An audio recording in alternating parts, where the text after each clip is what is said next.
one of the best parts of this movie, and I thought you were going to lean on this, was LaKeith Stanfield bend his character, the meet cute, with his wife, Alyssa. Mm-hmm. And let's give a shout out, even though she's in this film very fleetingly, Charity Jordan. Yeah. Oh, who yeah. plays Alyssa. I could have seen those two. Oh. Those scenes work so well that when he ultimately tells a story about what happened to his wife, it is very emotional. And it is one of the few moments in this movie where the camera stays on somebody for an extended time. Mm-hmm. And it is honestly, to my eyes, one of the few times that LaKeith Stanfield is dipping into his well of talent to bring something to this movie. YUNKJunk! Hey, welcome to the Micheaux Mission, 2 men, 1 podcast, every black film ever made. My name is Len, aka the Bat Tribble. And as always, I'm joined by my partner. Hey, this is Vincent Williams. Tonight, we are closing out Bootober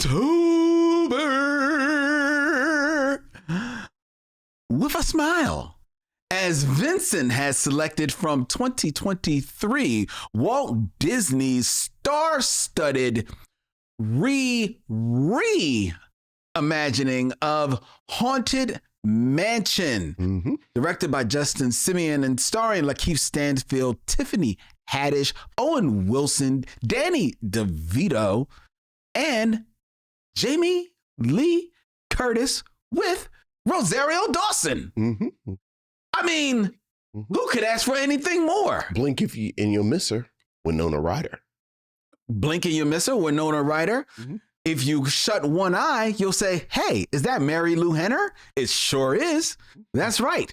And we're going to be telling you all about it tonight here on the Micheaux Mission, which is streaming live from YUNKJunk, Philadelphia's premier video podcast palace. We are streaming to X, we are streaming to Facebook, and we are streaming, of course, to YouTube, where each and every one of you are out there in the chat. Hello, missionaries. Good evening, one and all. And a special thank you to longtime missionary and good friend to the show, Robert Monroe Jr., who sent a copy of an Oscar Micheaux novel. Really? My way. Yes. Yes. Very classy. Very, very classy. Thank you so much. So appreciate it. Okay. All right. So you've got some reading to do. Always. Always. Very good. Very good. Before we start, folks, I want to give you a bit of a programming note. The Micheaux Mission, we are going to be live tonight, but as we mentioned last week, we will not be on the air next week. So plan your day accordingly. November 5th, we will not be here because we will be, well, Vincent will be home. I will be at the polls. At the polls. As the judge of elections. Oh, yeah. Oh, yeah. Yeah. Judge. Or on election day. Election day. Yeah. Yes, I've had my training. Yeah. Oh, yeah. I've been sworn in. All right. I am officially a judge. That's right. And we will see each and every one of you on the other side. We will see you on the other side, hopefully from where we are now. Hopefully. But we have plans if we need to be elsewhere. Hope you have plans too. Right. You know, like I know. Get these secret plans going. All right, Vincent, how you doing, my friend? I'm all right. Feeling good. Fall is finally fallen for real, I think, here in Philadelphia. Yes. And, it's my favorite season. So Which means that it has been absolutely gorgeous sleeping weather. I don't know about you, but I love cracking my window. Oh, yeah, absolutely. And huddling under the blankets, under the covers. My favorite season. Love the autumn. So I'm doing well. And yourself? Doing good. I have a question for you, Vincent. Oh, boy. And this is Bootober related. Okay. All right. Okay. All right. Because I'm curious, we've been on this show for a long time. Yeah. Going on, it will be, it will be 8 years. 8 years. That's right. And it historically, some of the missionaries may have picked up on this. You are not a fan of horror movies. Not generally. Okay.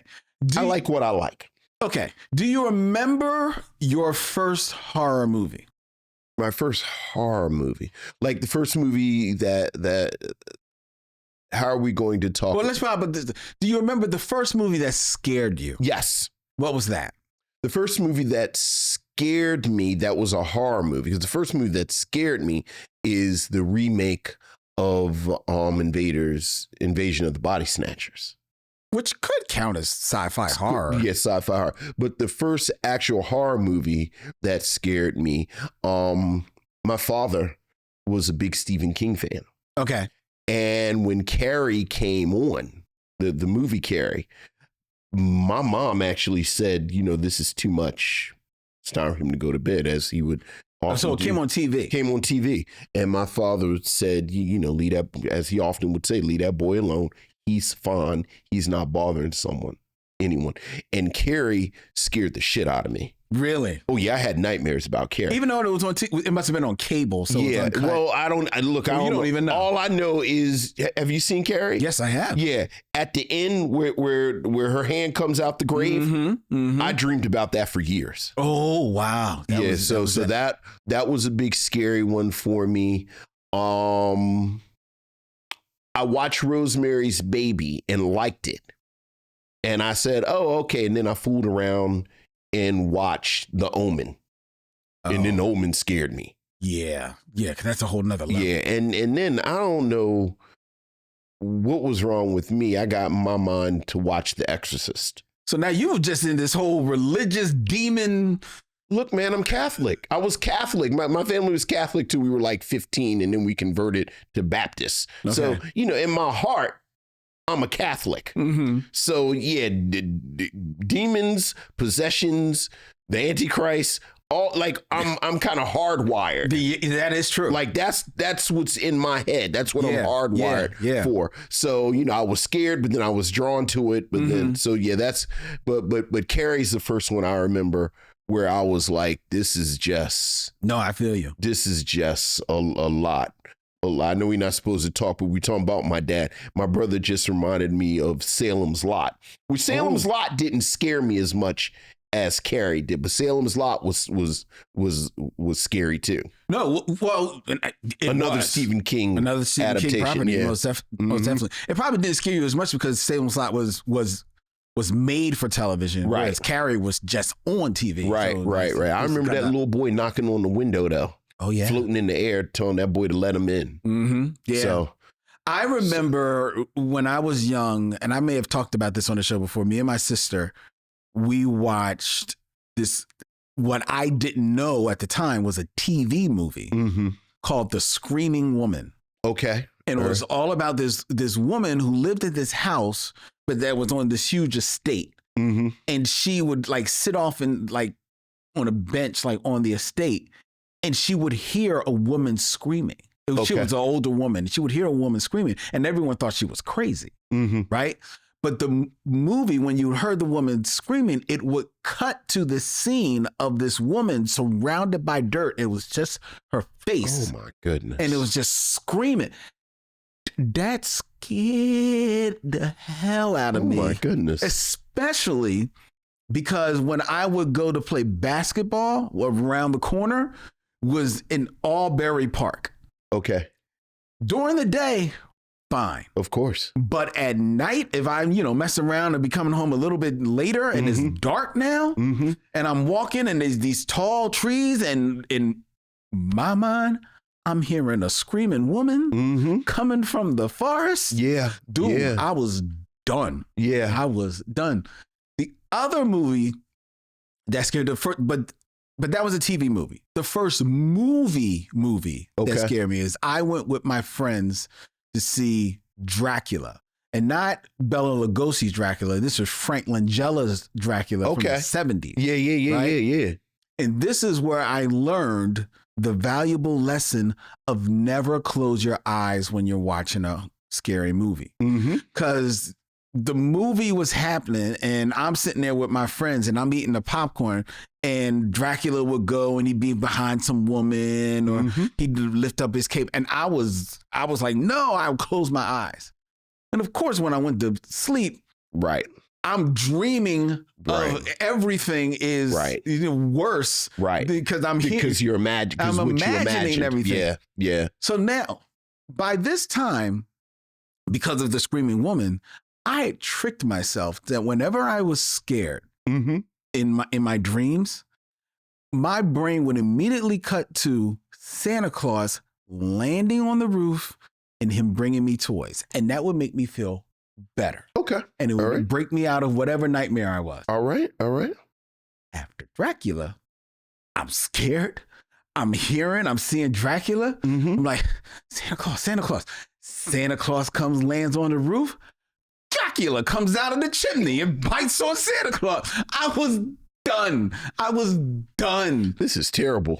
Dude, I did not watch Frank Langella in a movie. Just generally. Until... Like, you didn't watch Masters of the Universe. No.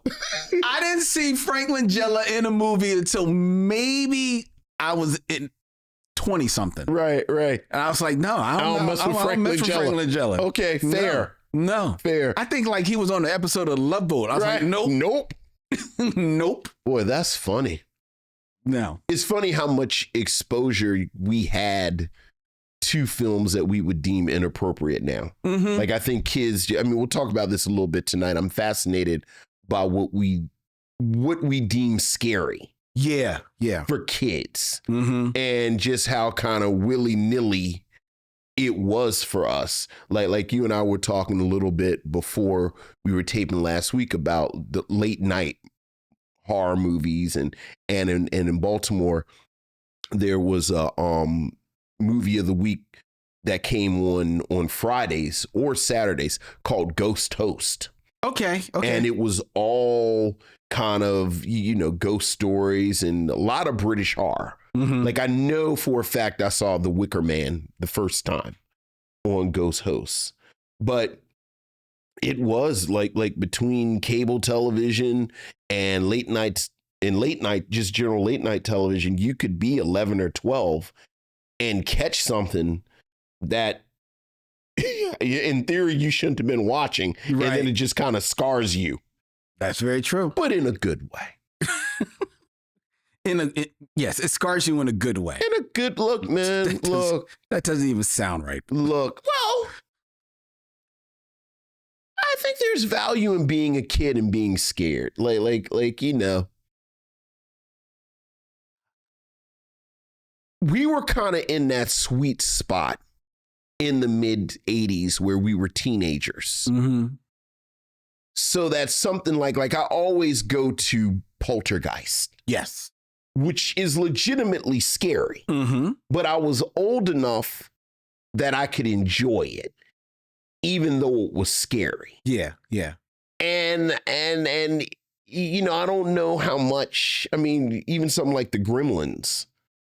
Like, I don't know how much there's a space for the Gremlins on a modern kind of cultural stage. I think there's a space for Gremlins. Well, I don't know how much we'd like to scare kids, like for real scare kids. Well, first of all, it doesn't matter what we like. It's what kids. No. I'm not saying kids don't like it. I'm saying what they produce. I'm saying I don't know if or like I've been watching a couple of conversations with millennials about something like Goosebumps, like the old Goosebumps show, which we were too old for. But when you looked at episodes or clips from, like, some of that was legitimately scary. Yeah. And that was on like Nickelodeon. Yeah. But when you're talking about stuff that we create, I think we should make the distinction you're talking about in America. Because the beautiful thing about now is that with the world being open to us because of streaming, kids, they're looking for, fright on their level that they can ingest. You can find them out there, just in the anime space. Right. I'm sure we'll thank the people who came to the showing of Attack the Block, but Attack the Block, they killed a kid and they killed a couple of kids and a dog. Right, they killed the dog right at the beginning. Thanks for that. I did a little program. You like that, right? A little segue. Vincent. Those are always better when you pour it out. Just let them happen. Put a little lampshade on it. All right, go ahead. See, you hadn't put the lampshade on it until you put the damn lampshade on it. There you go. Thank you to all of you who came out to the screening of Attack the Block last Wednesday at Bryn Mawr Film Institute with Vincent and I and Stephanie Watts of the Be Real Black Cinema Club. It was a man, we had a ball. The Ghouls Next Door were in the building with their film Jolly Butcher. It was a really, really great time. It was almost a sold out theater. It was so much fun. And it was. How was it? Because that was your first time seeing Attack the Block on the big screen. Oh, it was fantastic. Yeah, same here. It was absolutely fantastic. You know, we love Attack the Block, and I love it even more having seen it on the big screen. Yeah, it's a whole new experience. Yeah, absolutely, whole new experience. And for those who couldn't make out to the screening, calm yourselves, because the Be Real Micheaux screening series will be returning in 2025 to the Bryn Mawr Film Institute in March of 2025 for Black Women's History Month. The film has already been selected by our audience, but we are going to give you a little peek on it in the new year. But get your travels plans together, because we got a lot of fun ahead of you for 2025. I also want to give a shout out to two people. My good friend Ronald Young, who has a podcast, Wait For It, that is now in its second season. Is a fantastic podcast. It's all about his experience and his history with and his challenges with his weight and living as a larger Black man. And it goes, the podcast goes in deep. It's funny, it's tear jerking, it's heartfelt, it's fantastic conversations. Wait For It, WEIGHT. Look for that wherever you find podcasts. It's now in its second season, and it is excellent podcasting. Ron was at the Resonant Podcast Festival in Virginia over the weekend, where he met one Nicole Hill, Vincent, who is the host of Secret Adventures of Black People podcast. Very nice. Podcast that I am now a devoted fan of. But Nicole Hill was there, and she was giving a discussion, holding a panel at the festival, and she was talking about, what type of podcasts resonate with people at the Resonate Podcast Festival. And she was using as examples podcasts that she likes. And one of the podcasts, a matter of fact, on the big screen, she had 4 podcasts that she highlighted as podcasts that just feel like a good hang. You just want to sit and hang with these people. And one of the 4 podcasts was the Micheaux Mission. Oh. Totally unsolicited. Thank you, Nicole. Thank you so much. That is so dope. Yeah. That is so dope. We appreciate that. Yeah, that's what we go for. That is exactly what we go for. Right. Just to be a good hang. So, so thank you, Nicole. And I mean it. I am now a fan of the Secret Adventures of Black People podcast, which is available wherever you get podcasts. So there's 2 for you to check out. Wait For It and the Secret Adventures of Black People. Check it out wherever you find podcasts, and tell them the Micheaux Mission sent you. Very nice. All right. And I do see in the chat Pharrell Blackwell asking, when is the mission hitting the road? We are planning some things for 2025. Logistics.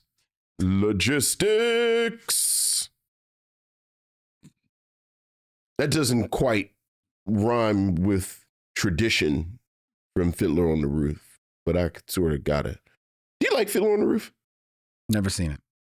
How have you never seen? Because musical. Easily. Oh, Fiddler on the Roof is fantastic. So you say. And now it's time to hear from you via your emails, or as we like to call them, Missives from the Missionaries. So what else is going on, Len? We have emails, Vincent. Ooh, Missives from the Missionaries.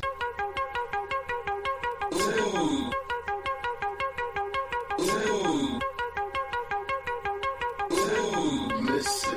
from the Missionaries.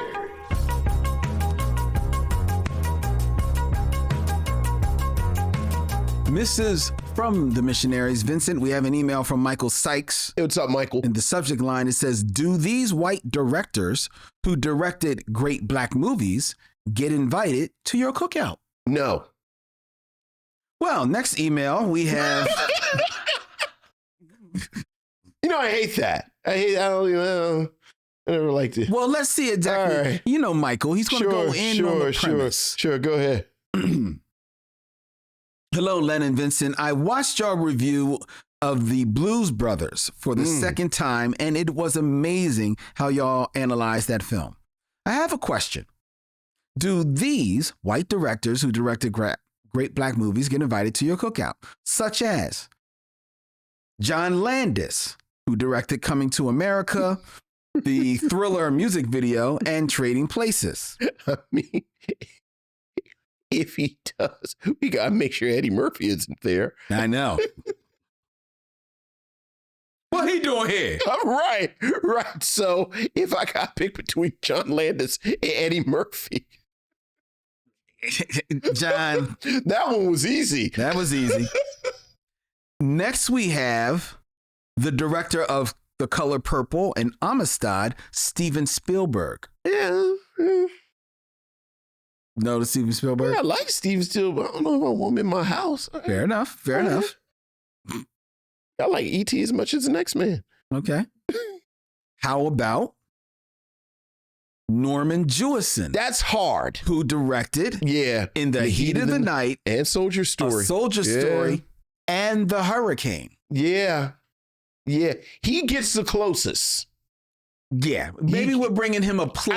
We're bringing him a plate. Right. He gets the closest. Yeah. We'll give you a container. You can take home plate. I was hoping Norman Jewison would be on there because he really is the only one I can think of. Well. All right, who else we got? What about the director of Ray, Taylor Hackford? No. Okay. No. I mean, I like him, but... Well, he also directed White Knights and An Officer and a Gentleman. Yeah. Okay. How about Brian Gibson, who directed the Josephine Baker Story and What's Love Got to Do with It? Yeah. No. If Norman Jewison gets a to-go plate, nobody else gets closer than Norman Jewison. Like, you really should have ended with Norman Jewison. I guess. He's the one that would make me like, shit. Norman Jewison. Just sort of philosophically, I'm against the whole concept of the cookout. Yes. In inviting people, like just philosophically the whole thing. But Norman Jewison is one where it's like him and Tina Marie are standing over there. I'm like, Yeah. Now Tina Marie gets to come to the cookout. It's like, Norman Jewison and Tina Marie. Does Tina Marie get invited to the cookout? Yeah. What? What was that? I don't know what those sounds you just made. I don't know if Tina Marie is actually white. Tina Marie just real light. Okay. Blackness is a spectrum. We got very, very, very light all the way to very, very, very dark. I don't know. Answer the question. I'm unsure about Answer the question. Does Tina Marie get invited to the cookout? My daughter actually got mad. Foolish. My daughter said, well, how come Tina Marie isn't a cultural appropriator? And me and my wife both clasped our pearls and like, how dare you talk about Tina Marie? I don't like this whole conversation. Let's go to the next. No, you weren't. You're the one that brought her up. So answer the question. I don't know. Does Tina Marie get invited to the cookout? Here's the thing. Said, I don't like this whole concept of the cookout. Here's the thing. That's what I heard. I would say no, because I don't like this whole cookout. I don't like the whole framework of it. And Tina Marie would understand and say, here you go. If you invited Tina Marie to the cookout, she wouldn't come. But would you invite her to the cookout? I would not. That's all I want to satisfied. Just admit it. Damn. You would not have. invite Tina Marie to the cookout. Yes, you're just going to keep saying it, huh? Yes. All right. That you, Vincent Williams, would not invite Tina Marie. Ain't no cookouts. Ain't no cookout. Can we move on, please? What is next? We have another email. Yes. This is from Morgan Robinson. Hey, what's up, Morgan? The subject line is Battle of the Haunted Mansions. Okay. Hi, Vince and Len. Spooky season's greeting to you both. First, I really enjoyed your review of Master last week. I watched it when it was released and I was applying to doctoral programs. I had many of the same feelings you all had. It left me feeling, that's it? Mm-hmm. And I wanted so much more from it. Since you are reviewing Haunted Mansion from 2023 tonight, I wanted to ask you why you chose this adaptation over The Haunted Mansion from 2003, starring our beloved Eddie Murphy. I remember when it came out, and while 8-year-old me was meh on it, it has grown on me tremendously over the years. Have you all seen? If so, what are your thoughts? The Haunted Mansion was released during Eddie's peak of family-friendly fare and wasn't well received, but I think it's a solid effort from all involved. Have a happy Halloween. Best, Morgan Robinson. That actually coincides with the research that I've done, because I have not seen The Haunted Mansion, but just doing a little bit of research on this movie, the one we're reviewing, you know, you can't help but read on this because they're both not only share the same title, but they both share the same source. They're both Disney films adapted, you know, based on the ride, the popular ride. And Morgan is right.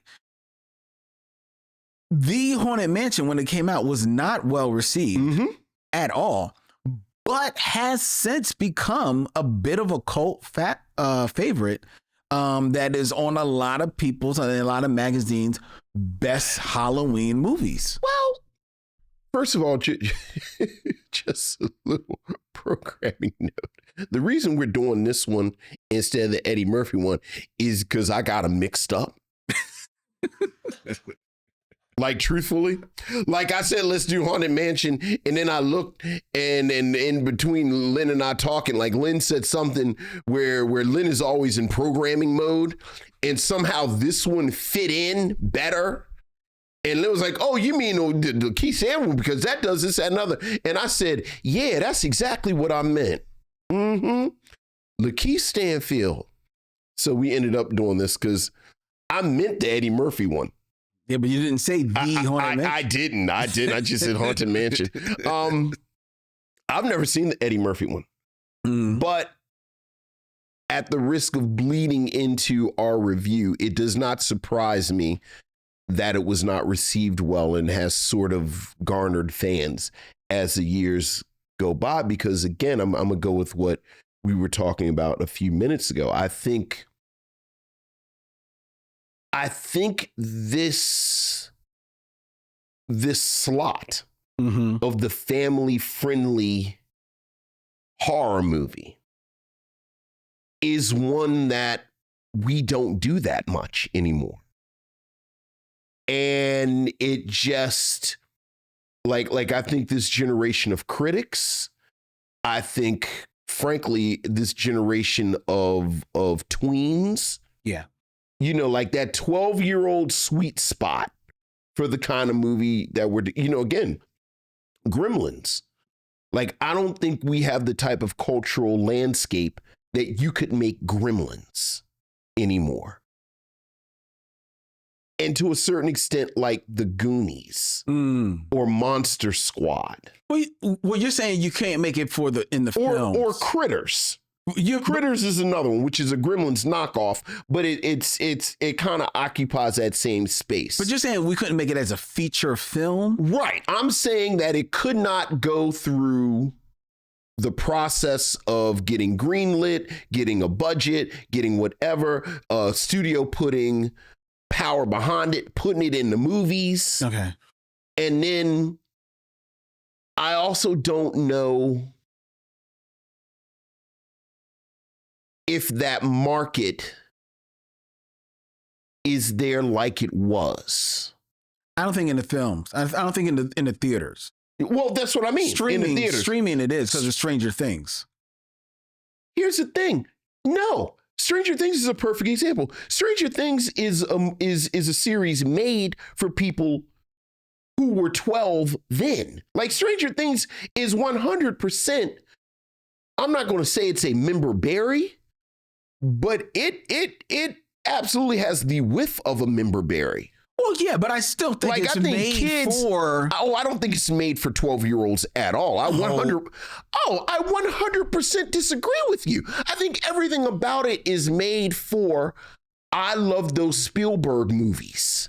Yeah, but now we have this. But I think the kids found that and are what made it the I hit think the that kids it is. have found it, but I think the kids were a secondary audience for it. Okay. I mean, the whole thing is just Spielberg pastiche. Like that's the whole shtick. That's why. And then Michael Modine and Winona Ryder, like they dress Matthew Modine. Like it's basically Cobra Kai. Okay. But with monsters. Okay. I mean, and I love Stranger Things, but yeah, I don't. I don't know. I don't know, but that doesn't surprise me. Did you see it? No, I haven't seen it. Okay. And after reading about it, and only reading about the cult status that it is garnered, I may watch it this weekend. Look. All right, look, we're going to talk about all this during review. All right. I got a lot of thoughts about this during review. So, all right, we got one more email. All right, who is that? That was Morgan? That was Morgan. Thank you, Morgan. We got one more email. This is from Terry Plain. What's up, Terry? Dearest Len, keeping the innocents out of this. I hope you are well in this Boo-tober month. I've thoroughly enjoyed the reviews. This past weekend, I saw the Rock and Roll Hall of Fame induction ceremony. My joy was elevated when I saw that brothers Robert and Ronald Bell, founders of the legendary group Kool and the Gang, were inducted along with the other members into this prestigious club. It's a damn shame Kool and the Gang wasn't in there yet. You know why I'm here, Len. With this undeniable honor, it is only fitting that they should be bumped up to the new top 5 of performing brothers.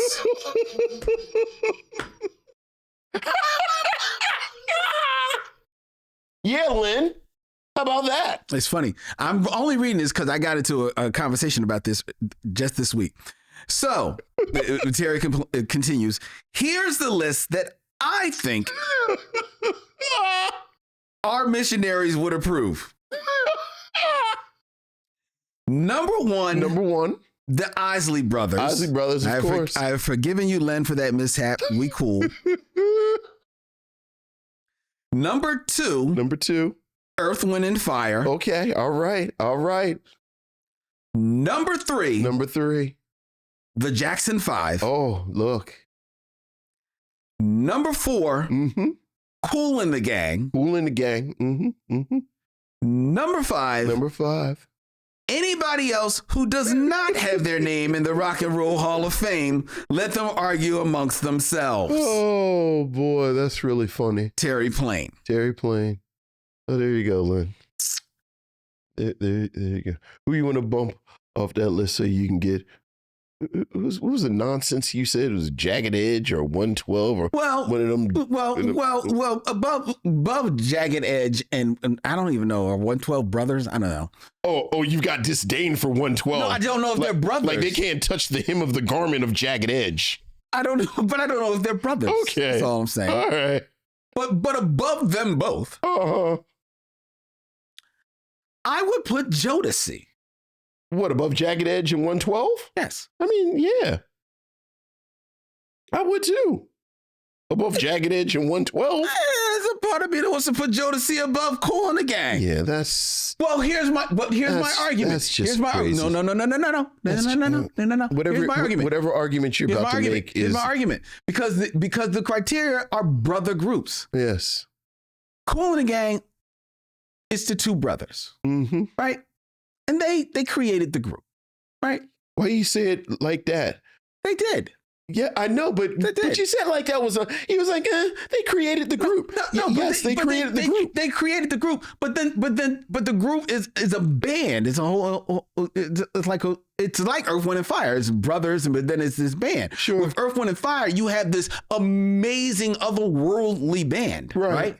And with Kool and the Gang, you've got a good band. They're not on the level of Earth, Wind and Fire. I think you would agree with that. They're not, but there's a lot of room between good and Earth, Wind and Fire. Okay. But with Jodeci, and understand that everything that you're saying is in the context of defending Jodeci. But with Jodeci, you have 4 men, 2 sets of brothers. So you're saying they're more brotherly. Yes. And thus, as a brother act, they succeeded more than Kool and the Gang. Because it's more brothers in it. No, because I think they had more success than Kool and the Gang. I don't know if they had more success than Kool and the Gang. I think they left more of a cultural footprint. Well, they definitely didn't leave more. I think they left more of a cultural footprint than Kool and the Gang. Didn't. I don't. You can. But I think they did. Not that they're a judge of anything. I think they did. I mean, you can keep saying it over and over again. The world agrees with you. Yeah, but between Ladies' Night, Celebrate, and Jungle Boogie, I don't know. Has anyone white even heard of Jodeci? Like, I know Jodeci is ours, but that's what we're talking about. Ours. Okay. We're talking about so you're saying they left a cultural footprint with black people? That is more than Kool and the Gang. That a little deeper than Kool and the Gang. You know what? Not much, but little. You know what? That's an argument. Now that is an argument. Yes. You said cultural footprint. Well, I was talking about this is all black groups. Okay. All right. Yeah. All right. Yes. All right. I actually think that's a good argument. It's the right argument. It is the argument, and it is the right answer. It is Jodeci. Don't get me wrong. I'm not saying Kool and the Gang is like number 80 or something like that. They belong in the top 10, but I'm saying Jodeci is over them. When you're talking to black people. And when I'm talking about this top 5. Quite honestly, when you're talking to black people of a certain age, because I might be taking my answer back, saying that they left more of a footprint with black people. I think Gen X black people. I think it's just Gen X black people. No, I don't. I think they've left more of a lasting footprint than Kool and the Gang. I'm not saying Kool and the Gang hasn't left a footprint. I'm not saying that Kool and the Gang was not significant. I'm just saying that I think as a brother act, right? Jodeci. Now there are 2 groups of brothers in Jodeci. Like, you are correct. Yes, they are. Mr. Dalvin and yes, they're brothers. Yes. Too? Okay, all right. Then there are 2 groups of brothers. Yes, that is correct. Yes, but the cultural footprint, even with black people, I don't know, Len. Yeah, well, learn. Yeah. So next, let's move on. I mean, I'm glad you have this full thing in your mind. I do. I know things. I'm smart. I'm smart. I'm not dumb like everyone says. I'm not dumb. I'm smart. And I want respect. Right now, someone is about to kill me when I get home. It is now time for us to move on. Why was Fredo so dumb? Do you think something was wrong with Fredo, or was he actually dumb? I think we would call Fredo now as possibly on the spectrum. You think Fredo was? I don't think he was dumb, but I think he was on the perhaps on the spectrum. I just think because what was the birth order? So Sonny was the oldest. Yeah, and then it's Fredo. Fredo's see, there you go. I think he just had sort of classic middle child. Don't you remember they had to put like a candle on his chest because he was sick? Yeah, so Sonny's the oldest, and they knew he was going to be the thug. Yeah. And then Michael, they put all their hopes and dreams into. Because Fredo was just this lost. Fredo was just He's so frail. Like Sonny's the thug, so we don't really need Fredo. And then Michael is smart, so we're going. But and then so the sister. Well, she doesn't count because she's a woman. Where is she in the order? I don't know. She might be right under Sonny. So she's older than Fredo? Yeah. Okay. Yeah. Is she? I got the sense she was older than Michael. Like yeah, I got the sense Michael's that she the baby. I got the sense that maybe she's between Fredo and Michael. Maybe between Fredo and Michael. Yeah. Okay. Or just because he doesn't say because Michael doesn't call her his little sister. You think he says, do you think I make my sister a widow? He doesn't say like little sister. Right. So I think for some reason, I think she's between. It makes sense that Fredo would be right up underneath Sonny, because you get the sense that they were teaching Sonny how to slit people's throats and get rid of bodies. And he had to watch his brother. And he had to watch Fredo because Fredo was Fredo. Okay, so that makes sense. All right. This has been Godfather Talk.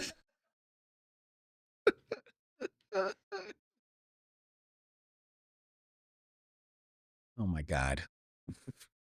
I have already heard from afar that our Fredo rap was not funny. And that Fredo was sensitive.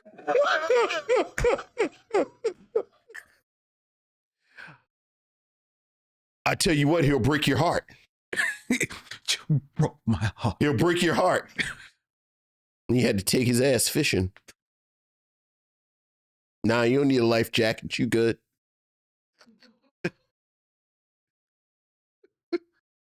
Michael wants the kids.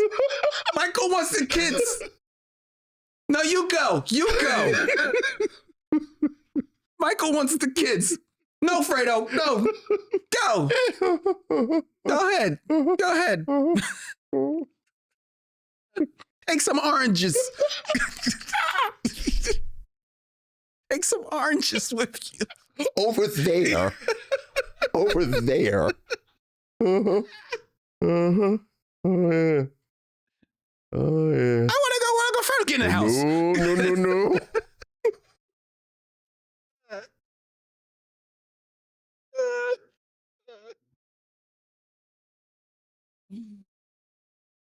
He was sensitive.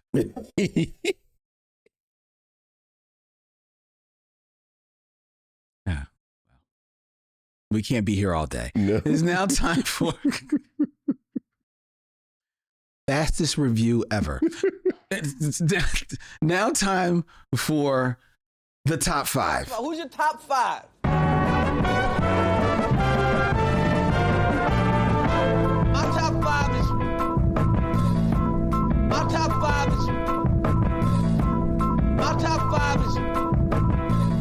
Top 5, where I present a list and Vincent presents for all of us his scintillating commentary on that list. Yes. Vincent, This is a little bit in theme. Okay. We are in the month of Boo-tober. Last week, we reviewed Master. We did. By Mariamo Diallo and starring Regina Hall. And in your review of Master, you noted how this movie reminded you of Scooby-Doo. Yes. Where Are You? Yes. The animated series from 1969. Yes. It actually paled in comparison. It paled in comparison. Scooby-Doo did something better than this did. Yes. Because absolutely. Scooby-Doo, and I may be paraphrasing, so correct me if I'm wrong, in your words, set up, established its universe. Yes. And remained true to that universe. Yes. For most of his run. Right. And the original run, and to be clear, I'm not actually, the funny thing is I don't actually really like Scooby-Doo that much. I respect it for its place in the culture. Yes. The wider, broader culture. Yes. So like I actually, kind of ambiently watched the first Scooby-Doo. And then I liked the one a couple of years ago that had like the continuity. It was like mystery. It was the Mystery Machine anyway. Yes, but one thing that and I'm not the first person to make this observation, that Scooby-Doo existed in a rational universe. It didn't cheat.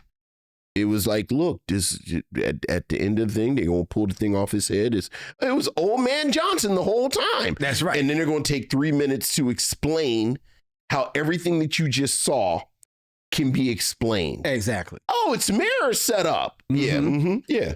All right. Mm-hmm. So I thought that was interesting how you were talking about how true it was to its universe. Mm-hmm. Right? Consistent. It was very consistent. Mm-hmm. And that got me thinking, Mm-hmm. if you are a fan of animation and cartoons, then you know that, just like the world, everyone loves copycats. The world of animation loves copycat. Yeah. And there has probably been few series and cartoon ideas that have been copied more than Scooby-Doo. That's real talk. Which debuted in 1969. It was a huge hit. And it was created by Hanna-Barbera.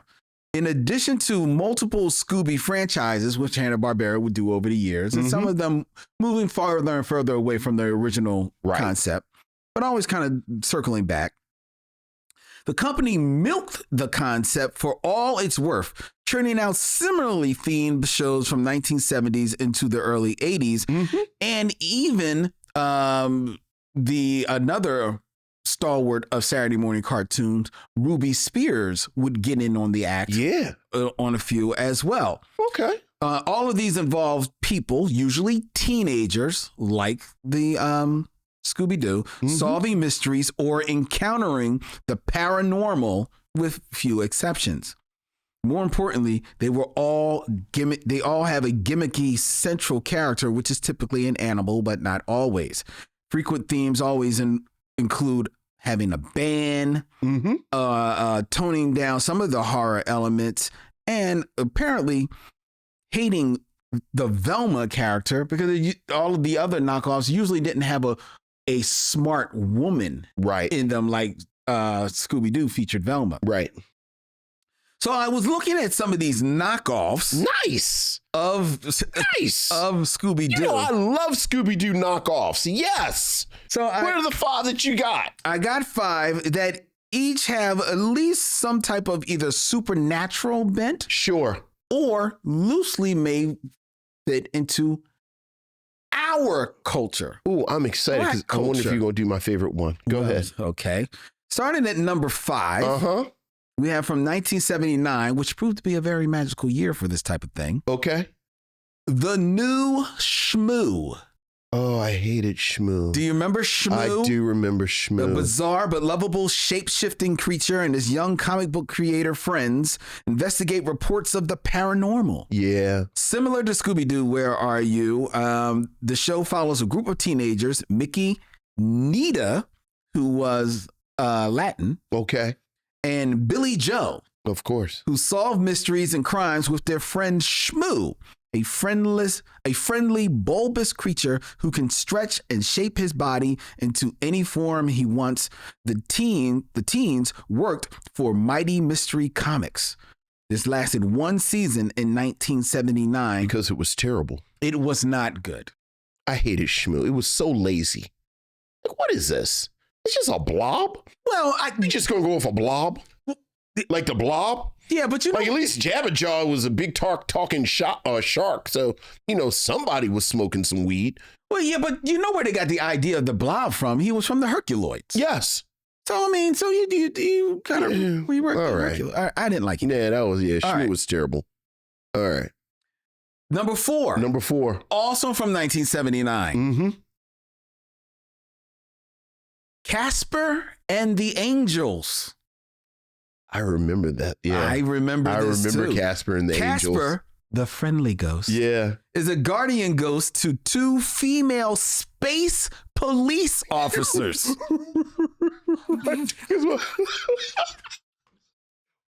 Why were they in space, Len? Why were they in space? I don't know. But wait a minute. Okay.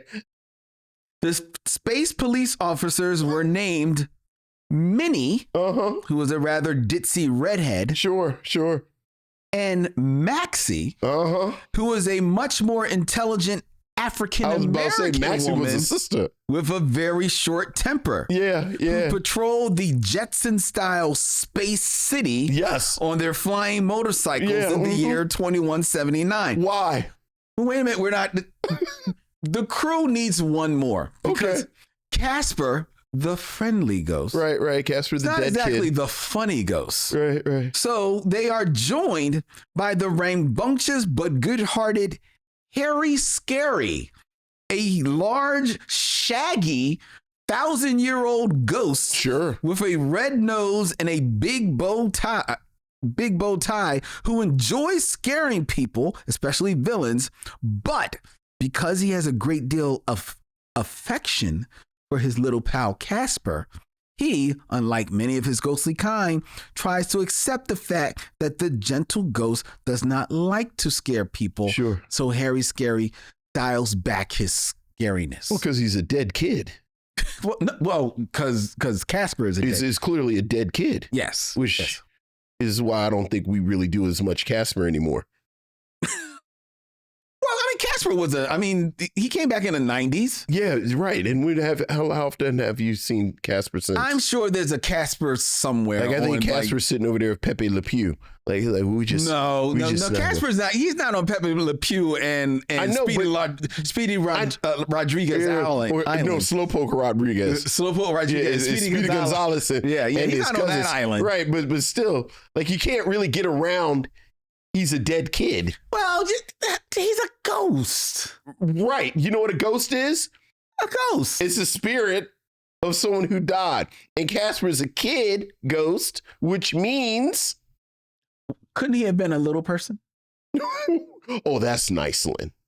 What? That's not, he's a dead little person. Dead little person. Dead little person. Why were they in space? Who knows? Who knows why they were in space? Why are they in space? I don't know. All right. I watched this. All right. I didn't enjoy it. I watched it. It was just weird. It was like, what is happening? Go ahead. It was very weird. Yes, it was. It was very weird. All right. This was not my favorite either. What we got? Next, we have from 1978. Okay. Fang Face. Fang Face. I vaguely remember this. Highly derivative of Scooby-Doo with elements from the Tasmanian Devil and I Was a Teenage Werewolf. Mm-hmm. Fang Face features 4 teenagers. Okay. Now get this. Buff, and I'm reading from Wikipedia. 4 teenagers. Buff and handsome leader Biff. Okay, sure. Biff. It's a good name. Short, stocky, and pugnacious Pugsy. Oh, okay. Pugsy. That's what we name. And tall, skinny simpleton Sherman Fangsworth, who was a werewolf. Would turn into a werewolf. Right. The person I left out was Biff's brainy and beautiful dusky-skinned girlfriend, Kim. Oh, was Kim black? Kim was black. All right, Biff. Kim was black, and Kim and Biff, if the name doesn't tell you, was white. Uh-oh. Yes. In 1979, being progressive. Yes. All right. Biff and Kim said, we'll go over here. Right. Y'all go check out over there. Right. Fred and not Velma. Daphne. Fred and Daphne taught us how to do this. That's right. Mm-hmm. We're gonna go upstairs and check the bedrooms. Yeah, we be back. Fred come back, his ass got all on his head. Whoa, did we figure out? Whoa, it's hot in here. Them ghosts bring the heat. Ooh, yeah, Daphne went and got some sandwiches for us. It's hungry. Velma, you got this figured out. No, we be back. Call me when you got it done. The premise for Fang Face. Yes.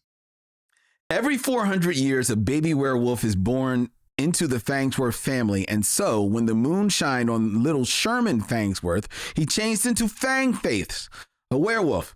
Only the sun can change him back to normal, and so little Fangs grew up and teamed up with his 3 daring teenagers, and together they find danger, excitement, and adventure.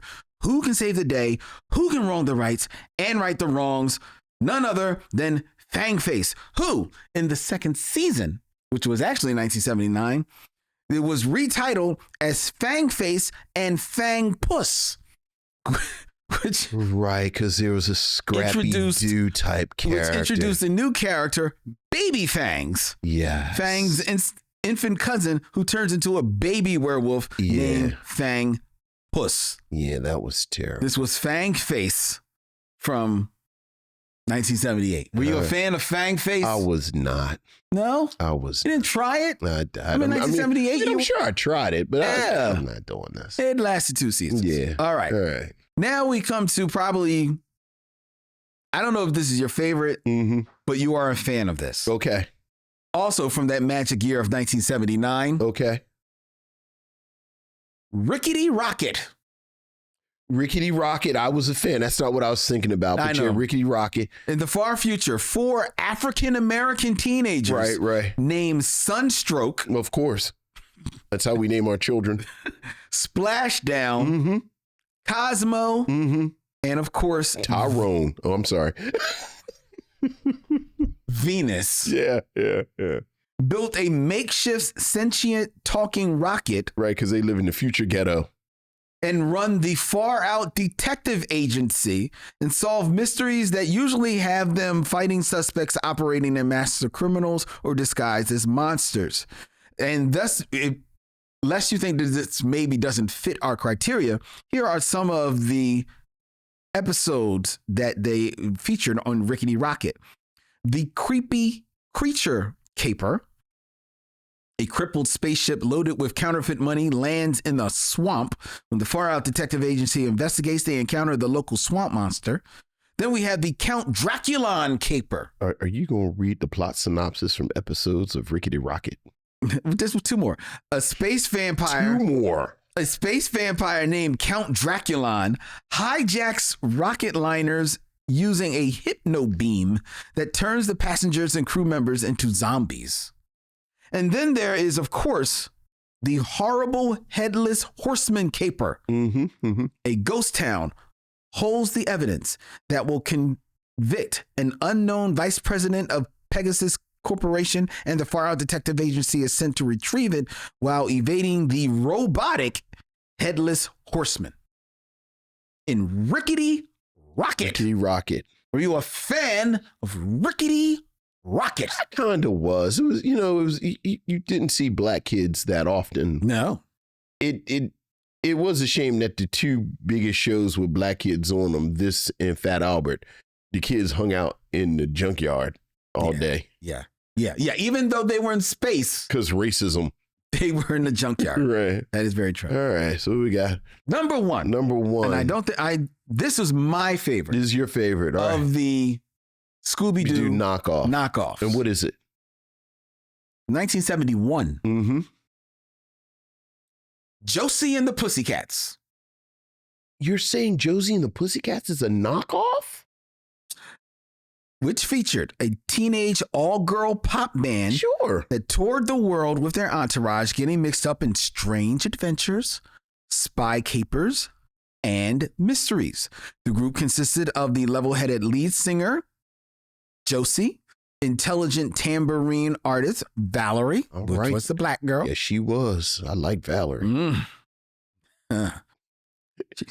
She was a problem. Yeah. That was a cartoon that was a problem. Valerie was actually a problem. She was a problem. Valerie was a problem. And I'll tell you why in a second. It also featured airheaded blonde drummer Melody. Right.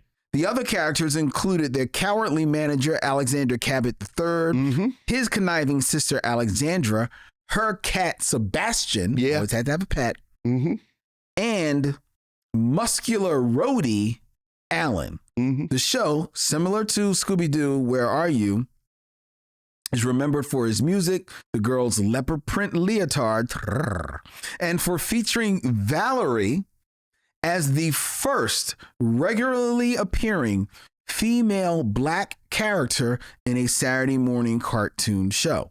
Not only that, Valerie was voiced by Barbara Parrott, and her singing voice was done by Patrice Holloway. That was the first time that a black character was voiced by black voice actors. I know she used to hit that tambourine on her thigh when they did the songs. And despite Josie being the lead singer, it was actually Patrice Holloway, the voice of Valerie singing, who sang the leads on all of their songs. Sure. I didn't notice when I was 7.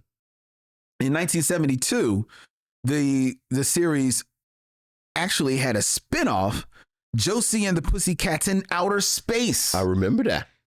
Josie's on a rocket ride. I love Josie and the Pussycats. I absolutely love Josie and the Pussycats. I love Josie and the Pussycats so much, I actually reject them being a knockoff. I don't think they're a knockoff. Here's why they were. Because Josie and the Pussycats, for those who don't know, was based on a character that was created in Archie Comics. Right. And the band, the Pussycats in Archie Comics. Another piece of trivia, the band in Archie Comics, they were all white. It was only when they made it into the cartoon series. Yes. Actually, wow. Yeah, I didn't know that. Mm-hmm. I guess I never read a Josie and the Pussycats comic before. Right. A lot of people didn't. It was a hit, but it wasn't like a huge hit. But wow, that's really interesting. So when they knew that they were going to make it into the series, they knew that they wanted to change some things up, have a black girl in there. And they wanted a black girl in there because just like all the other shows of its ilk, they wanted to have the music, right?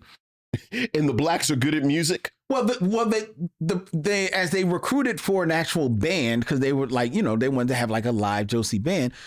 Patrice Holloway sang the best. Right. So they said, well, we don't want her voicing a white character. Sure. So let's make her black. And she proved so popular that they then changed it in the comics and wrote Valerie into the comics, and becoming the character that she was. This is the most interesting thing that I've heard all week.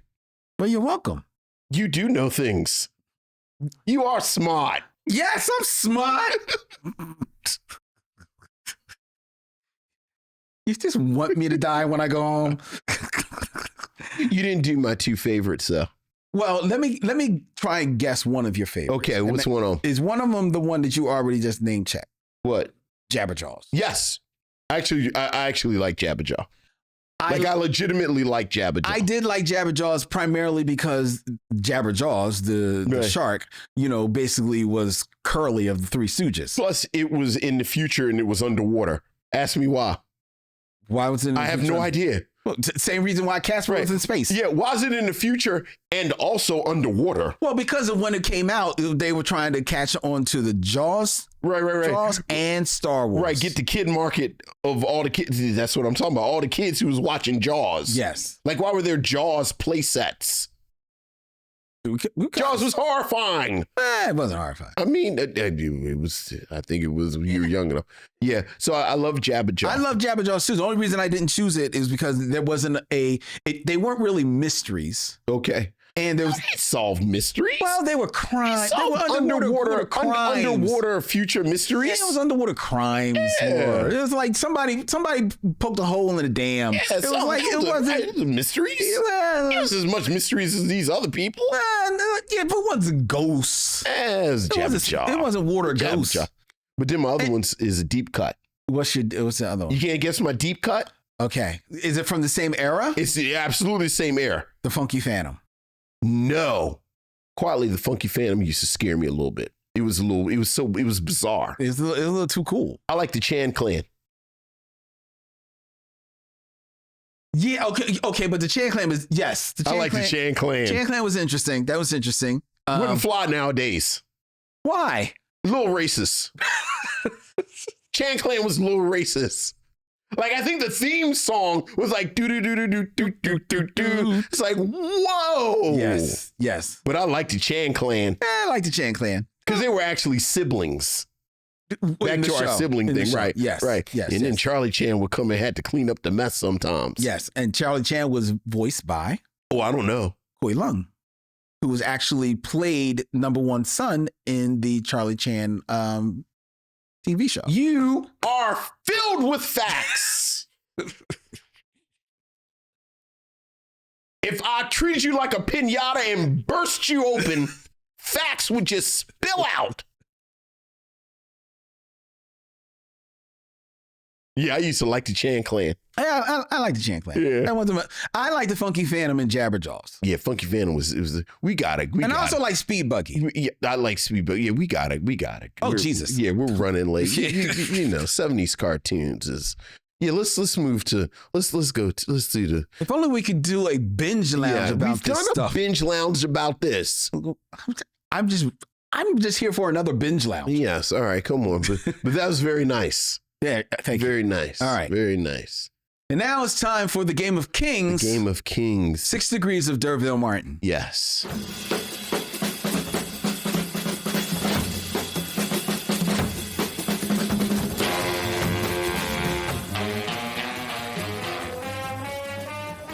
Before we get to 6 Degrees of D'Urville Martin, taking a spy and an eye on the chat line, I see that Aaron Fry wrote in that the Mike Tyson mysteries should have been on my list. They're not on my list because they're a spoof. Right. That's a spoof of all of this. It's the Stranger Things of these. Yeah. So no, and I like the Mike Tyson mysteries. I thought they were funny, but no, it's a straight up spoof. That's like saying like Harvey Birdman is a superhero cartoon. No, it's not. It's a lawyer cartoon. Sure. All right. 6 Degrees of D'Urville Martin, where Vincent has 6 movies or less to connect actors of my choice to that 70s cartoon all into himself, D'Urville Martin. Okay. Vincent. Yes. Keeping it in cartoon theme.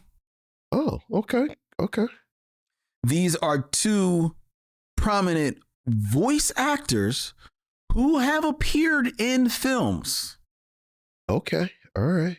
Live action and some as voice acting. Okay. But feature films. All right. All right. Starting with number 1.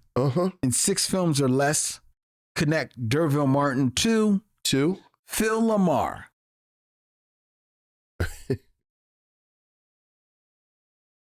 Yeah, I only know Phil Lamar in one movie. Yeah, it's the layup. Yeah. So D'Urville Martin is in 5 on the Black Hand Side with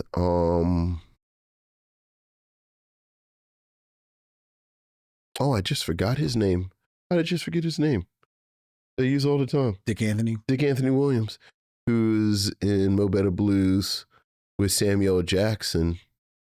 And Samuel Jackson fools around and gets Phil Lamar's brains all in his Jerry curl wig in Pulp Fiction. That's right. Yeah. Very good. He plays Marvin. Poor dumb Marvin. Yes. Poor dumb Marvin. Phil Lamar actually in live action got a little bit of a filmography here. What's he in besides Pulp Fiction? He was in Biodome. Okay, I didn't see that. He was in Spider-Man 2, but admittedly they're saying that was uncredited. He was in Step Brothers. What's he in Step Brothers? I love Step Brothers. It says that he was the second home buyer. Okay, yeah, it must have been damn near a cameo. Okay, all right. And he was in Real Steel. I never saw Real Steel. I saw it. I can't say I remember him. Yeah. Okay, but that's it. That's his filmography. Oh no, there's more. But the other ones I know he does a lot of cartoon work. Obviously, you wouldn't know any of the other. Okay. All right, so that's Phil Lamar. Okay. Next we have in 6 films or less, Vincent connect D'Urville Martin to. You're gonna punch me. Cree Summer. Yeah. And I'll be honest, it's feature film, but it is voice work. And it is one of the leads. I mean, it's the only thing I know her in the movies. About a cartoon character that imprinted on a generation of kids. Like it's a dude who is a certain age that this is her character is their actual kink. Whoa. So let me. Please don't be the character I think you're thinking of. No. But I'm just trying to get to. All right. Okay. All right. Because I gotta get to him fast to get to her. All right. D'Urville Martin. Okay. Dervin Martin is in 5 on the Black Hand Side with Leonard Jackson. Mm-hmm. Leonard Jackson is in Boomerang with Eddie Murphy. Eddie Murphy is in Dreamgirls with Danny Glover. So I had to get to Danny Glover because I think Danny Glover is the quickest way that I get to Mel Gibson in Lethal Weapon. Mel Gibson, okay, good. Because Mel Gibson is in Maverick with James Garner. Okay. And James Garner is in Atlantis, The Lost Empire with Cree Summer. That's the only movie I know she's in.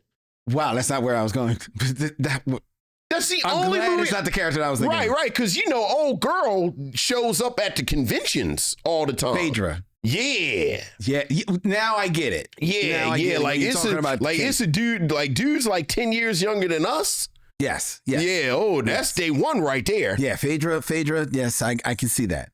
But I was disturbed because for some people, she is more famously known as the voice of Susie Carmichael from the Rugrats. Did the Rugrats have a movie? They have 2 movies. They have the Rugrats movie, and then they have the Rugrats in Paris. The Rugrats movie. Yes. I wouldn't know how to get to the Rugrats, though. Oh, fair enough, but yeah, I was thinking about it. And she also was, and I said Phaedra, excuse me. She in Atlantis, The Lost Empire, the character is Princess Kida. Yeah. Phaedra is her character from the Wild Thornberrys movie. Oh, yeah. I don't know nothing about that. I love the Wild Thornberrys. Yeah. I used to watch that with Olivia. But I love Atlantis, The Lost Empire. I absolutely. You don't like that?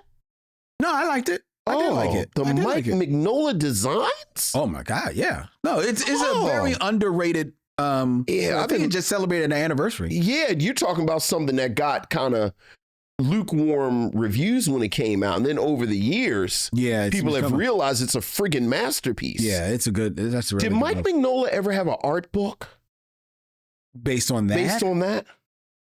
Probably not him. Now maybe Disney put out a book of art. Goodness! Did you? I assume you saw the whatchamacallit scene. The scene that wasn't in the theatrical release. Maybe I don't know which. I didn't see it in the movies. I saw it on the scene where it shows in the past, where Atlantis is that crazy, that Kraken kills the Viking boat, sinks the Viking boat. Mm-hmm. Oh my God, I love that movie. Yeah, that's a good movie. What I didn't know is that it had a direct-to-video sequel. Mm-hmm. Yup, and Phil Morris plays. There's some type of first about the doctor he plays. Like it's the first depiction. In the original one? Yeah, it's the first animated depiction maybe of a black man in a Disney movie. What? Think about it. This is before the Princess and the Frog. Really? Now I got to look that up. There's something about Phil Morris's depiction of the doctor that's a first. That is really, really incredible. Yup. Love that movie. Wow. I'm not seeing anything like any type of like mention of that. I'm just scanning real quick about that, but that's interesting. Yeah. That's interesting. Oh, wow. Pretty dope. Yeah. All right. So all right. There we have. I do know that was the last the last work of Jim Varney. Mm-hmm. That's right. That's right. That's interesting. Oh wow, that's dope. Okay. All right.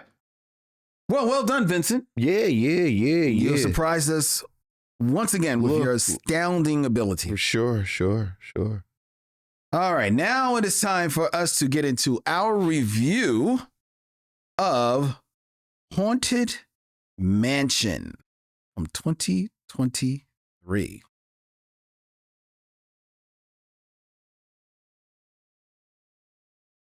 Haunted Mansion, an American supernatural horror comedy directed by Justin Simien of Dear White People fame, from a screenplay by Katie Dippold.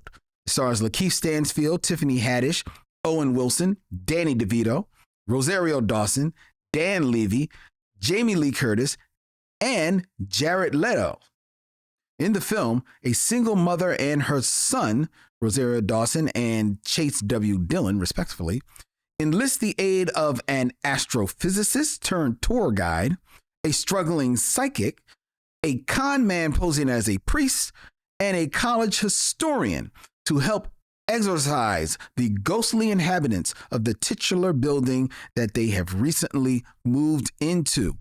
In Vincent's selection for tonight's stop on the mission, Vincent, what say you of Haunted Mansion? Well, as we said a little bit before the review, I really was just sort of offhanded with this film. Like I knew all month we'd be doing horror films, and I wanted to kind of ease out of it. And I said, I'll do something a little light. And I said Haunted Mansion, and I paid so little attention that, as we said, I mixed up the movies. Like I was thinking about the Eddie Murphy one, and then we kind of settled on this. And I vaguely remember this being out. You know, in the movie's defense, infamously, this was during the actors' strike. So they couldn't do any publicity for it at all. You know, as he mentioned, Justin Simien is a director that I like from Dear White People, but to be brutally honest, I don't know if it's the direct follow-up, but it's the one that's closer to this in tone, Bad Hair, that he directed. I was not a fan. So I didn't have that many high hopes for it along those lines. And then just, you know, Disney, for me, a lot of the moves that Disney makes creatively over the past 20 years have just been protecting IP, exploiting IP. You know, it's live action, it's prequel, it's something based on this is based on a ride, you know, a historical classic ride at Disneyland and Disney World. So, you know, I really just, I really had no kind of hopes or anything for this at all. Like, I gotta do something. It's October. I'm watching something else scary. And I was pleasantly surprised by how much I liked this. Like, didn't love it, but I liked it. I think as you mentioned, this is directed by Justin Simien, and I think he does a fine job, very professional job. But for me, the script by Katie Dippold had a lot more emotional resonance, had a lot more honest chuckles than I expected. As you mentioned, LaKeith Stanfield plays this astrophysicist who, after a tragedy, like his wife has died, he takes over her job, which is giving ghost tours. And the film has a really smart, really neat little 5-minute sequence where you see a meet cute between Stanfield's character, Ben Mathis, and his wife, Alyssa, who's only in one scene, but it's a nice little scene. Like I think the film does a good job getting you invested in their relationship so that when it's gone, you kind of get this guy. And throughout the film, I think the script does an adequate job with emotional beats. You know, you find out about Rosario Dawson's character and a little bit of her background. You know, you find about the backgrounds of the characters, and it's still a Disney movie. It's still a movie based on a ride. So, you know, it's not Moonlight. Right. But there's enough there that it kind of like, okay, this kind of works for me. The special effects, you know, frankly, and the ghost effects and the horror part, frankly, I almost would like to talk to a 12-year-old to get their read on it, because there was nothing that scary to me. There was nothing that sort of affecting. Frankly, I don't think there was anything that justified a PG-13 rating. Mm-hmm. But it's Disney. They put some money in it. It's some special effects. But I think what really made this film elevate to the level of, oh, okay, that actually wasn't that bad, was the cast. Okay. Like, I really, really liked the cast. The conceit of the film is that the mansion traps people, basically. People go into this haunted mansion, and then when they try to leave, they're followed by ghosts. And the film starts with, you know, after what has happened with her family, this character, Gabby, played by Rosario Dawson, and her son, played by, as you said, Chase Dillon, whose name is Travis, and looks so much like a young Rodney Allen Rippey that I actually looked it up to see if they were related. And they weren't. He definitely had, he was bringing to mind, I guess, in his precociousness, a young Gary Coleman to me. Right. But Gary Coleman is just Rodney Allen Rippey reboot. So they get trapped in the house, and then they gather people, basically. And they gather LaKeith Stanfield, and they gather Owen Wilson, who plays a quote unquote minister. And then Tiffany Haddish plays a medium who gets roped in. And then Danny DeVito is a local historian who ends up getting roped in too. Roping himself in. And these are all actors that work. Danny DeVito is there, and he brings this, you know, this real chaotic energy that I think Danny DeVito characters bring to a project. Many of my laugh out loud moments are from Danny DeVito and his comedic timing and everything he does. Tiffany Haddish, I have to say, as time has gone on, a little Tiffany Haddish goes a long way with me. You say that every time. But to Justin Simien's credit, he figures out how to use her. Okay. And I liked her in this. And this is one of the few current projects that made me remember that I like Tiffany Haddish. I was like, oh, okay, I kind of like Tiffany Haddish. But I think the real thing that I took from this, I don't know how much their careers are ever going to overlap again. I could watch LaKeith Stanfield and Owen Wilson do stuff. Just do stuff together. They both have this kind of laid back, kind of smart ass energy right under the surface that they bounce off each other. And in my mind, the best parts of the film are the two of them together. Now, what does that say about Rosario Dawson and LaKeith Stanfield, who she's supposed to be the love interest? Well, I don't think Rosario Dawson does much in this film. And I came away saying, okay, this is, it's all right. Does it have problems? Yeah, of course. It's a movie. You know, first of all, it's way too long. Oh, it's way too long. Like, it's a 2-hour movie. It's way over plotted. Like there's a plot with in the past, the man who owned the house was trying to contact his dead wife, and the medium opened up, and now a whole bunch of ghosts came in the house, and that's why it's so many ghosts in the house. But then also, in addition, an evil ghost came in the house, and then the evil ghost has its own story, but now the evil ghost has a plan for how to get out of the house, and it's just a lot going on that I think is way unnecessary. You didn't even touch on Jamie Lee Curtis. Right, Jamie Lee Curtis is a ghost in the head who was the medium. It's just way too much going on for a movie that you don't need all that. Along those lines, as much as I enjoyed everyone's individual moments, he probably could have cut Danny DeVito completely out of this. Like, he didn't need to be in here.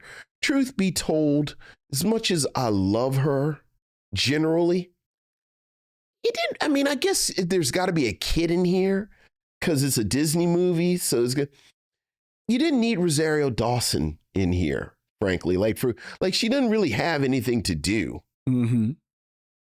Tiffany Haddish is nice, but again, I think there's a streamlined, leaner version of this film that comes in at an hour and a half.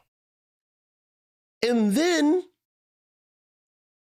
it really is, regardless of what I just said about needing the opinion of a 12-year-old. Mm-hmm. Tonally, I just don't know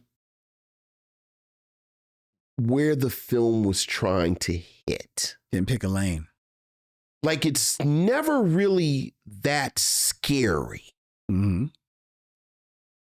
But at the same time, some of the imagery, some of the details of the film are a little much for a little kid. Mm-hmm. And I think this is a hard needle hole to thread, frankly. Like I think there are very few films that thread this needle and get that tone right. Like, this is the fourth or fifth time now I'm going to name check Gremlins. Mm-hmm. You know, or even I think the film we just showed, Attack the Block, does a good job kind of straddling this.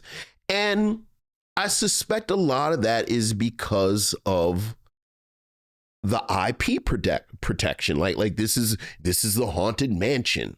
And, you know, when you read about it, like, I'm not a Haunted Mansion guy, but, you know, apparently there are Easter eggs with the ride, and it's connected to it. And you sense that even if you don't know. Like, part of the reason I looked it up, it was like there were aspects of the film and there were bits of the dialogue that you could tell pulled directly from the ride. That they were saying the bits of dialogue, and then there was a beat for a reaction. It's like, oh, this must be like, I've watched enough Marvel movies to like, I can spot a reference even if I don't know the reference. And there's a lot of that.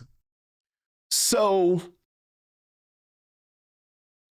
I was pleasantly surprised, mainly because my expectations were so low. Mm-hmm.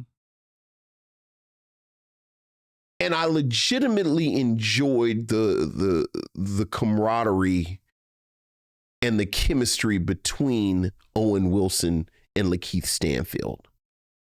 So that, you know, I liked more of it than I disliked. So I'm going to land on I liked it. Okay. And again, you know, this is a film that, much like the predecessor, apparently, it would not surprise me if there is a generation of kids that finds this on the Disney Channel, finds this on Disney Plus, and 20 years from now, yes, there are going to be these retrospectives written about it. Right. That would not surprise me either. And I'm all for that, right? I'm all for, you know, you find a movie where you are. And if you're 12 years old and you find this movie and it speaks to you, and that becomes a part of your childhood, you know, because you love all this aspects of the movie, it's great. Go with God. It's beautiful. Because I know that one day you will be 18 or 19, 20, 22, and you will return to this film. And you will return to it because you remember when you saw it when you were 12 years old. It's like, oh my God, I love this movie. I want to introduce this to my kids. And you're going to put it on and you're going to be like, what was I watching? What was I watching? But the kids like it. And that, at the end of the day, is all that matters. I do understand the PG-13 about this film because it does, some of the imagery of the ghosts is a little, you know, it's like there's some skeletal looks, and the little boy Travis, he literally is jump scares at a skull, So I can see PG-13 for that. Your parent wants to be there with a younger child watching this. Other than that, there's nothing going on in this film. I saw this film actually when it came out. I went to the theaters to see this film.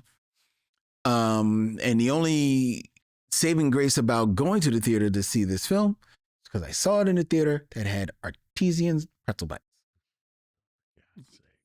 So, knowing that what I was sitting down for, I placed 2 orders of artesian pretzel bites to get me through this film. Not knowing that it was going to be 2 hours. 2 hours. 2 hours and 4 minutes, actually. And that my 2 orders of pretzel bites did not make it throughout the entire run of this film. Right. Like, yeah, I found this film to be very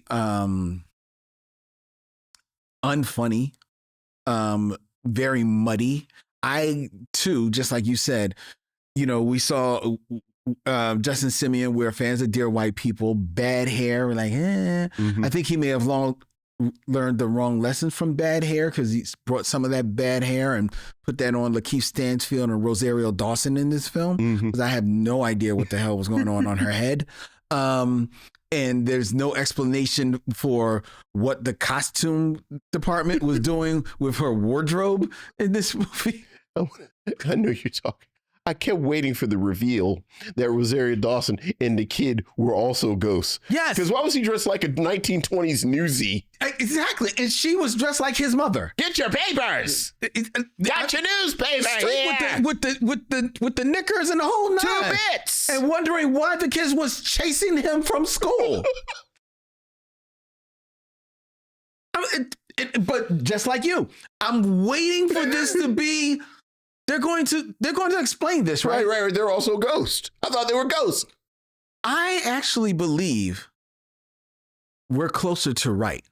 Because if you pay attention to how this film is edited, interesting. There are a lot of scenes where someone is talking, but the camera's on someone else, which points to a lot of, redubbing of the lines, maybe changing the story and making the footage to match what this story it ultimately becomes. Because especially in the beginning of this film, there are a lot of edits. Like, scenes don't run like more than 30 seconds a minute, And when they do, even then there are some scenes where their back is to you and they're saying words, but you can tell by the side of their mouths that their mouths aren't saying that, which is always necessarily the case. But there's so much of it in this movie, which made me believe, to my admittedly not a kid's eye, a trained watching movies eye, oh, they did a whole lot of fixing up on this movie. They did a whole lot of fixing in this movie, and it's still not working. You're talking about how this ragtag crew comes together. There's a whole lot of telling about how they come together, not a whole lot of showing, right? One of the best parts of this movie, and I thought you were going to lean on this, was LaKeith Stanfield bend his character, the meet cute, with his wife, Alyssa. And let's give a shout out, even though she's in this film very fleetingly, Charity Jordan. Yeah. Oh, yeah. Plays Alyssa. I could have seen those two. Oh, I could have just sat and watched the movie with them, right? You could have flashed back to that a little bit more. But that scene of how they meet, and then how he talks about being an astrophysicist to her, and then ultimately propose to her. Those scenes work, and those scenes work so well that when he ultimately tells a story about what happened to his wife, it is very emotional. And it is one of the few moments in this movie where the camera stays on somebody for an extended time. And it is honestly, to my eyes, one of the few times that LaKeith Stanfield is dipping into his well of talent to bring something to this movie. because the rest of the time, no shade on the brother. We are fans of him. Of course. But the rest of the time, I think LaKeith Stanfield is like, look, Ma, I got a check with the mouse on it. Yeah. And I'm doing the work. Yeah. And that is exactly what it's doing. You mean I need to run against this green screen like I'm running down a hall? Sure, I can do that. I need to just say some lines to Owen Wilson and set him up to maybe let his laconic nature make this scene work. Sure, I can do that. I think LaKeith Stanfield, for the most part, is sleepwalking through this movie, but no shade on him because I think everybody's sleepwalking. I think we didn't need Danny DeVito. You're right, but he's in here and he's sleepwalking. Rosario Dawson, I don't blame her for sleepwalking. She ain't got nothing to do in this movie but hold up this dumb wig on her head. The young boy, Chad Wilson, he's got a nice little vibe about him. Got a little Gary Coleman, Rodney Allen Rippey, right, about him. He's good, but there maybe is a little bit too much of him. He could have dialed back on him a little bit, but I understand his reason. Sure. Tiffany Haddish, you're right. A little bit of Tiffany goes a long, long way. Justin Simien, dialed in a little bit, but I feel that she's riffing a little bit, trying to make what is not necessarily a funny script, maybe finding some fun in it. It ain't hitting. The only thing she really is good for is hitting all of the product placement that they said they needed. Here, Ghost, pick up this pen and paper that I got from CVS. That's a quote from the movie. That's a direct quote. It's a quote from the movie, folks. Yeah, CVS is the sponsor of this movie. Like everybody, the special effects, I think, are on the level of the ride at Disney World. Okay, which are good special effects for the ride that was created in the 70s, in the 80s, on a big feature film. Were they trying to evoke that look? I think they were trying to evoke the look, but I think what ruins it, and this is why I'm interested in watching the 2003 Haunted Mansion, because I read a little bit. I usually don't read backstory about movies that I haven't seen before I've seen them. But I wanted to know something about that film. And what they said in that film is that for that movie, and maybe it's because it's 2003, 20 years ago, they actually created a haunted house set for them to be in. You know, there was some special effects as far as the roof, but for the most part, they were on a set within a physical space. This movie is a lot of green screen. I just thought they were trying to, like you said, evoke the ride. No, they're trying to evoke the ride, but you're also trying to bring the ride alive. And one of the fun parts about the ride, I don't know if you've ever gone on there. How long has it been? Yeah, I'm realizing I've never even got in. One of the fun things about the ride is that you are actually going into a house. Right. You are going into a physical space. You are going from one room to another room. You are looking down on a dining room and seeing ghosts fly around. You're in the space. Yeah, I'm not doing that. But this movie, I'm getting on this Small World again. It's Casper and the Angels. You'll be fine. But in this movie, Epcot and in this movie, you're just in a room full of green screen. And you get the sense that when there is acting against the ghosts, it is everybody's weightless. It doesn't have any physicality to it. Well, and that it takes me out of the film. Again, I got the sense, and I hear what you're saying about the PG-13, but even that, I don't think there was anything in here a 10-year-old couldn't handle. And I got the sense... You're right. And I got the sense with the scenes with the ghost. And what what I took from it is that there is this generalized sense of artifice about the whole thing that, you know, practical effects, I think, would undermine, but I think practical effects are scarier. Yes. I think you. if you had the type, like I got the sense that a lot of the, and you just said it, like a lot of the images of the ghosts are lifted directly from the ride. Mm-hmm. And tonally, it seemed like they wanted to keep it sort of light. Yes, obviously. Which is a choice. It's a choice, but I think there's a difference between a choice and a dearth of craft. Right. And I hear you on that the practical effects would come off scarier. I think you can still do the computer animated effects, but I think they should still be in an actual space. Like, you should be up against a wall that has been set dressed to look like a haunted house, as opposed to a computer generated wall that now has a computer generated effect on it. Look, I'm so cynical about this whole vein of Disney films that you know, my instinct is always nobody cared enough to invest in this the way you're talking about investing in it. No, that's probably like we just gonna throw some money at it. It's been 20 years. We need some name recognition for the Haunted Mansion. Yeah. Let's go ahead and kind of put this thing together.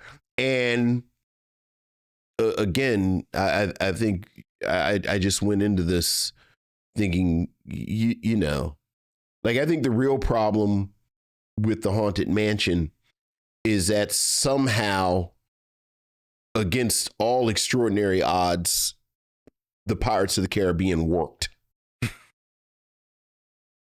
Like somehow that worked. So they just gonna keep.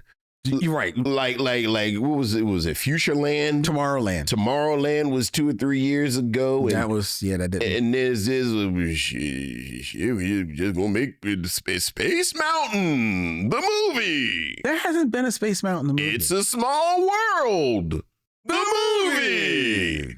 You know, it's like, I'm surprised there hasn't been a Space Mountain movie. I am too, actually. Yeah, I am too. And because, you know, Return to Witch Mountain was my absolute jam. Never saw it. Whoa! Never saw it.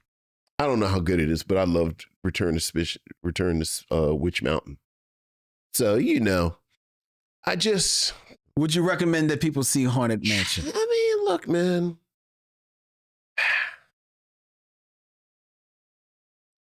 I think if you have some kids,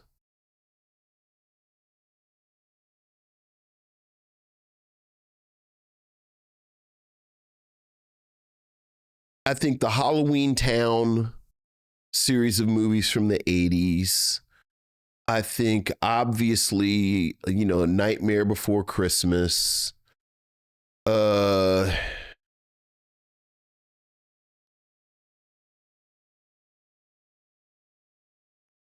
What's the movie? Are you trying to think with of like Bette Midler and the other ones in there? Hocus Pocus? Hocus Pocus, which they just did a sequel. Which they just did a sequel to, and I think the original Hocus Pocus does a good job of threading this needle. But I think this. You know what? I'll take out A Nightmare Before Christmas because I think A Nightmare Before Christmas is legitimately a great film. But I think this can fit right in with Hocus Pocus. And you know, I'll let a millennial pipe in about the Halloween movie that they show on Nickelodeon or Disney every year that they love so much. And you know, outside of that, I really like, if you have to sit through it with your kid.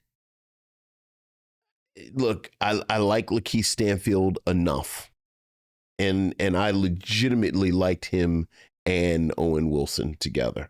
So this is by skin of the teeth recommendation, but I'm going to say I do recommend it. All right. Well, Vincent says you should watch this film, folks. And Len, I think you can find something else to do with your time.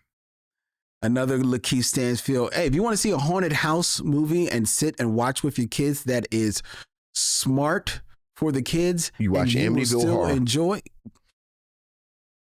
Get Out. No. Okay. Monster House. Animated film. Very good. Very good film. Watch Monster House. I was underwhelmed by Monster House. Really? I was. I'm surprised you saw it. Yeah. I watched it.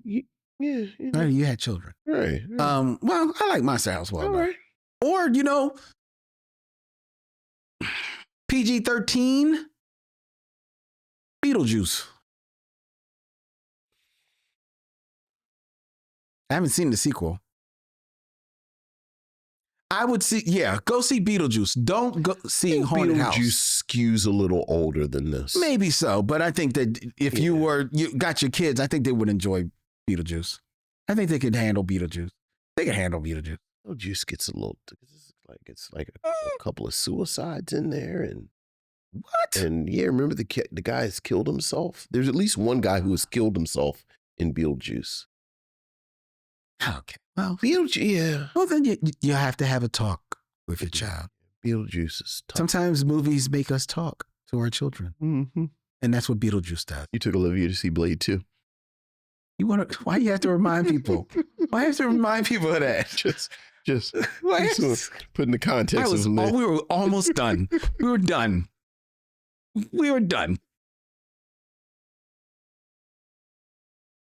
All right. Well, that is our review of Haunted House. Next week, the Micheaux Mission will not be here, folks.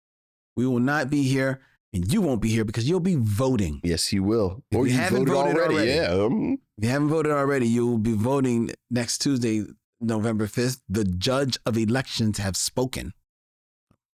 Missed your. It's a gavel right there. It's right there. There you go.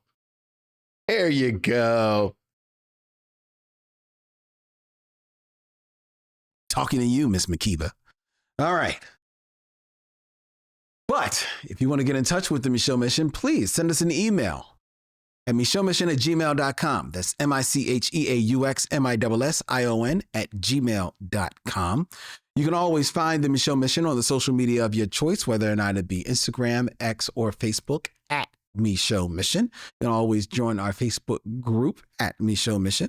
You can subscribe to the Micheaux Mission on YouTube. Hit the bell and be notified of when we go live and when we put up our new videos and shorts on YouTube.